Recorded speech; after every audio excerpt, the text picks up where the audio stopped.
காஞ்சிபுரம் அருகே அரசால் தடை செய்யப்பட்ட சுமார் 10 டன் அளவிலான குட்கா, ஹான்ஸ் உள்ளிட்ட புகையிலைப் பொருட்களை போலீசார் அளித்தனர். தமிழகத்தில் குட்கா மற்றும் தடை செய்யப்பட்ட புகையிலைப் பொருட்கள் விற்பனைக்கு தடை விதிக்கப்பட்டுள்ள நிலையில் அவற்றை கடத்தி வந்து பதுக்கி விற்பனை செய்ய முயன்றவர்களிடமிருந்து போலீசார் தொடர்ந்து சோதனை நடத்தி கிலோ கணக்கில் பறிமுதல் செய்து வருகின்றனர். அந்த வகையில் காஞ்சிபுரம் மாவட்ட காவல் எல்லைக்குட்பட்ட பகுதிகளில் போதைப் பொருட்கள், அரசால் தடை செய்யப்பட்ட புகையிலைப் பொருட்கள் நடமாட்டத்தை கட்டுப்படுத்த போலீசார் தீவிர கண்காணிப்பில் ஈடுபட்டு வருகின்றனர்.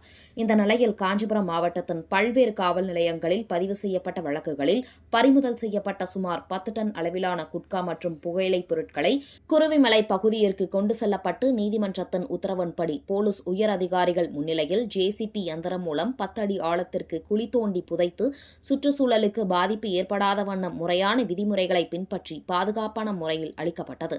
இந்த அளிப்பு நடவடிக்கை மாவட்ட காவல் கண்காணிப்பாளர் சண்முகம் உள்ளிட்ட போலீஸ் உயர் அதிகாரிகள் மற்றும் நீதிமன்றத்தால் நியமிக்கப்பட்ட குழுவினர் முன்னிலையில் நடைபெற்றது.